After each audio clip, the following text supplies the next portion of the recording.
Rollins Bitten here with Game 5 of Coastal Carnage 2014, my Empire versus a Tomb King's army. And this is my Council of Light versus his Coven of Light, so very interesting matchup here. I've played Tomb King so very little, and it's an army that I plan on starting in the near future, so I was really excited to play this.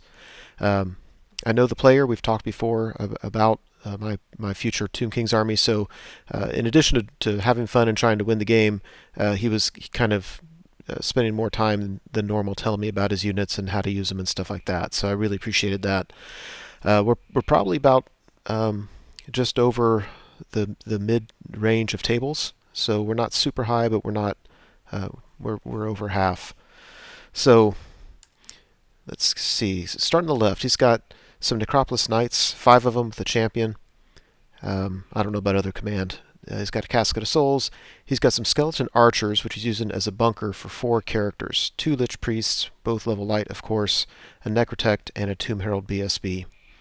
He's got a Cimmerian War Sphinx in front of it, and behind it is his Hydro Titan. And then to the right of the Hydro Titan is a Screaming Skull Catapult. In front of that is a bunker of just regular Skeleton Warriors with his Hierophant as well as his General. So, and then he's got 8 Chariots. So he's got tons of characters here. 2 level 4s, 2 level 1s, and I'm thinking, can he generate enough dice to use all the spellcasters? And the answer is yes, because one, he's channeling 4 times. One of them is on a 5-up, and the let's see, something's giving them plus D3. Oh, the Casket of Skulls is giving them plus D3 power dice, and then that Hydro Titan gives every spellcaster plus D3 to every spell they cast. So just an insane magic phase. He made my magic phase look piddly. I'm not going to go through my list because you should know what it is by now in the tournament. But I set it up. I put Captus on the right. I don't know if I want to use him to charge character bunkers or to redirect the chariots. So I like the idea of him doing whatever I need him to do. And here's the left. So for the scenario objectives this game, you get +1 bonus point for every unit you have with Fortitude in a table quarter. So you can get up, 4 table quarters, of course. And then killing your opponent's most expensive unit, which of course in this case are those chariots at 480 points. That's kind of why I'm spread out. I need my units to get up and kill some stuff, but I also need them to be able to secure table quarters. So I win the roll to go first, and it looks like that. Yeah, that building in the middle is the Haunted Mansion. So every unit within 6 inches, I think, automatically or has a chance of taking like D6, Strength 4 hits, no armor saves. So I'm trying to keep my general away from that, and I'd like to get his Necropolis Knights near that thing. Anyway, overall it looks like that.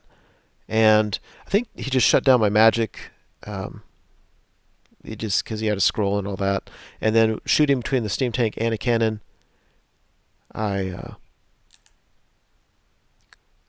I'm just showing this. Demigryphs took a dangerous terrain test. Between this cannon and the steam tank, I target and hit the Hydro Titan, but then only do a single wound to it. I think I did it to where it possibly could have hit the War Sphinx and the Hydro Titan. I was very happy to take wounds off of either or both of them. And yeah, it just kind of failed overall. I mean, it was nice to get at least a wound on there, but obviously not very much. So Tomb King's turn 1. Yeah, he doesn't move up much. I was surprised he wasn't a little more aggressive with his chariots because there wasn't a whole lot I could do. It could be that he didn't want me to park my Captuses in front of him and then move the steam tank over and guarantee a charge next turn or something weird like that. So, yeah, there's that. So he gets the Casket of Skulls spell off. I think he got an Irresistible Force, which doesn't do any harm to him, of course. So he targets my cannon, so I take a leadership test on D3 dice, take wounds for every one I fail it, and so easily kills the cannon. On a 3-up it jumps, so it jumps to my Master Engineer, kills him, and then on a 3-up it jumps, and thank goodness it stopped jumping. That is an awesome spell for anything with guns, because he just take them out. My Hellblaster volley gun failed its panic test, so it turned around. And then the Screaming Skull Catapult targeted Cactuses. I thought that was an unusual choice because he could have targeted kind of my halberdiers probably, and if it scattered, it would have hit something. And if it scattered at all here, it probably would have missed everything. But it didn't scatter, scored a direct hit, and killed Cactuses. So he's a nice utility player. I was kind of hoping to be able to use him in this game, but that's not going to happen. So Empire turn 2. I keep plugging the steam tank straight ahead. I like it to just to keep shooting at his War Sphinx and his Hydro Titan. I don't want to get my troops in that big lake because I won't have ranks or steadfast. So I know my halberdiers are going to end up getting charged by those chariots, and I really don't have a great plan for it yet. I don't want to spend my shooting at the chariots because there's other targets I want to get rid of. On the left, I was trying to kind of create a little maneuver on the fly here, but what I'm trying to do is get my halberdiers up, just kind of force the knights to charge the halberdiers. So I was trying to set up to where once he wheeled to get past the halberdiers, he would not be able to contact the demigryphs. I think I failed. I think he could have done it and just clipped the far edge of them. But anyway, I was trying to do it where if by the time he wheels to get past halberdiers, he can't hit my demigryphs, and if he does charge with halberdiers, my demigryphs get an easy flank charge on him next turn. And if he doesn't charge me, then I just plan on doing it again. Just shove the halberdiers right up in his face, and just keep moving the demigryphs like that. So here's this. He's got a bunch of buffs up. I'm telling you, I could not do anything about his magic phase. He had so many dice, and every spell that anybody cast was plus D3. It was brutal. So he's got, just a bunch of buffs up. Anyway, there's that. And I think with shooting, I didn't do anything. Of course, I don't have my cannon, and the steam tank. I think it misfired and took a couple wounds. So in his turn, his Cimmerian War Sphinx decides to charge my Archlector. I didn't see that. I kind of assumed he would charge the steam tank, make sure it was held up, and then charge again with the chariots. But he charged right past it, trying to pick off my general. Not a bad idea. And his Necropolis Knights decide just to go ahead and charge my halberdiers, not to mess with the demis. I don't know how that would have worked. If he would have charged the demis and just clipped them on the far outside, yeah, he would have had a charge. I would have had a banner, and I'm looking. Yep, he had a banner. He had full command in that unit. So it just would have gone down to one of his guys attacking one of my guys, and I don't know what would have happened. Anyway, so he charged the halberdiers. It's kind of good for me. He's going to make a mess of the halberdiers, but I should be steadfast for a while. Plus, the Haunted Mansion might be able to do some harm to those Necropolis Knights. Yeah, this one I'm a little bit worried about. I don't need him killing my general. And the chariots tried to charge the steam tank, and he failed it, which I thought was nice, because he'd done so many impact hits, he would have either killed the steam tank or at least got it down to so few wounds that he would have been able to pick it off in the near future. So there's this one. 5 of those knights. That's a lot of hurt they're going to put on halberdiers. I think he's shooting with his bunkers and kills a single archer. And after combat, it looks like that. So that's about what I expected. I take that back. It's not what I expected, because I thought that I would do some wounds to him. His champion issued a challenge, and I actually declined it with my Battle Standard Bearer. So the BSB went to the back. So I was taking fear tests, and I knew I was going to take a steadfast test on Leadership 9, but with no reroll. So it was a little bit scary, but obviously I passed them both. And then after, the BSB, of course, moves back up to the front. What I'm hoping is when the demigryphs charge into the flank, if I can kill them down enough to where my BSB isn't able to be targeted by somebody. Anyway, Empire turn 3. Yeah, his Cimmerian War Sphinx charges into my general and doesn't do a single wound to me. I don't know what should have happened there, but yeah, he couldn't get past my forward board. Steam tank comes barreling into his flank. The demigryphs come charging into the flank of the Necropolis Knights, so I feel very confident about both of those battles. I don't really know what I'm doing on the right. The archers are just up there. I know he can get an easy charge. He can get an easy charge with the chariots, and then he can overrun and then get a charge on my turn into my halberdiers. Yeah. So I decided to countercharge not only the steam tank, but I put the Celestial Hurricanum in there as well. just for more impact hits. I mean, this thing's toughness 8, so even with all these impact hits, I have to roll 6s. But the nice thing is the steam tank is going to get d6 plus 3d3, and I need 6s to wound, but I should get a couple 6s in there, and then I should be able to pop that thing just through combat res. So that's what I'm going for there. This combat, I like my odds. During the magic phase, I got, I believe, banishment off and killed his Hyro Titan, so at least now he's not getting the plus d3 to every casting attempt, which is awesome. And then during the magic phase, I got the reroll rolls to wound off. So I found out after the tournament, I found out after a couple battle reports ago that this buff does not affect the steam tank. I thought it was a generic all units within 6 inches reroll failed rolls to wound, and I certainly would have used it here for the Hurricanum and for the steam tank.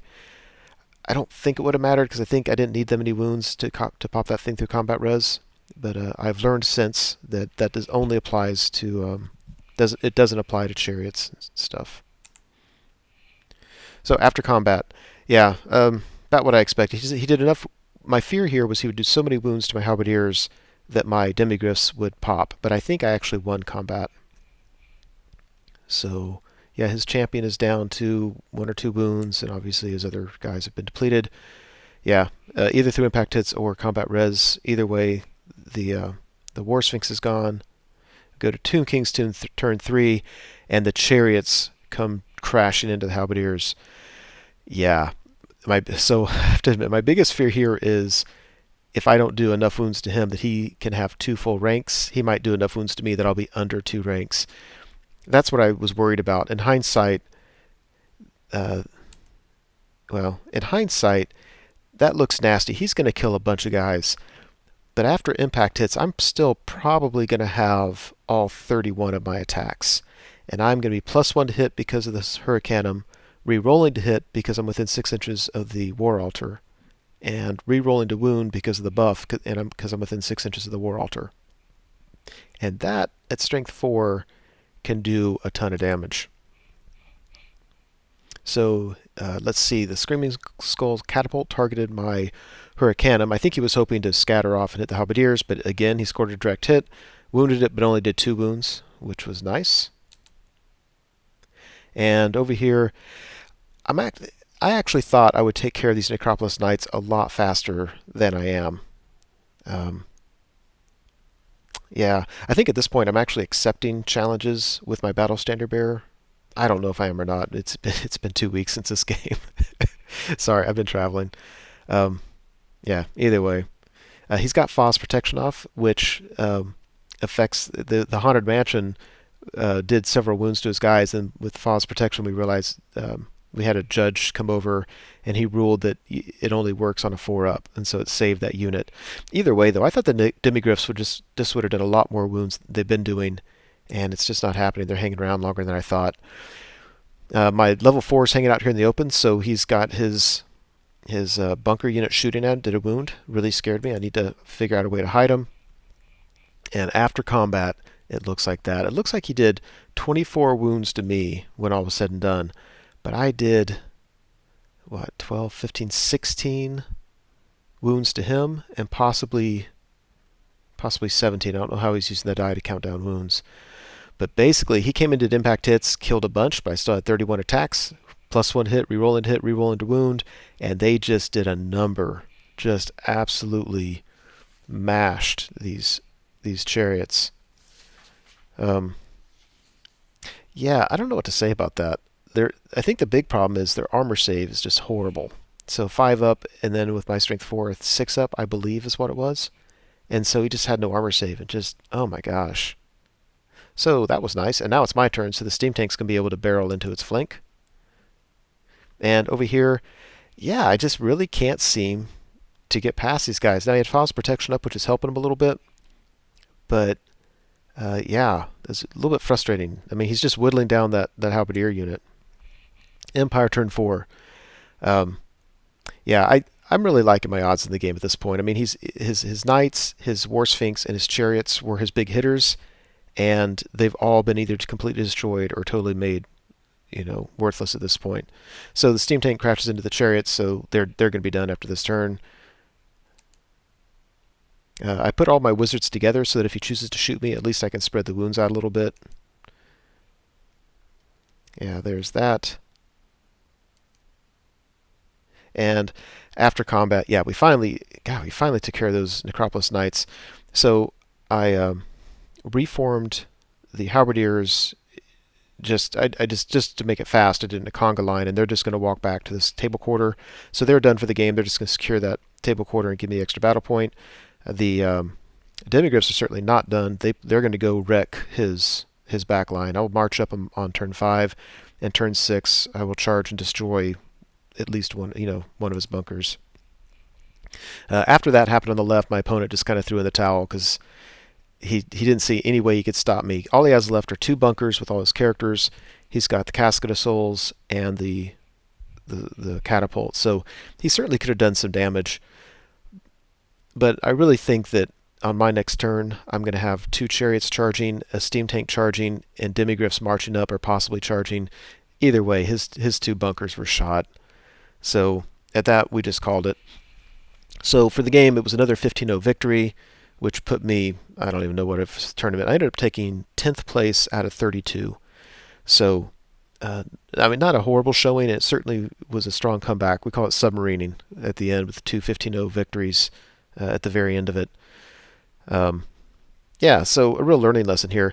I'm intrigued by this Tomb King's army, and I've decided I'm going to use this list as a base for the Tomb King's army that I build. There's certainly some things I'm going to change. I don't really see the need for the Necrotect, and there might be some other things that I tweak. But I thought it'd be a fun way to start, and then I can just add models as I decide to change the list. So that's it for the game and the tournament. Hope you enjoyed it.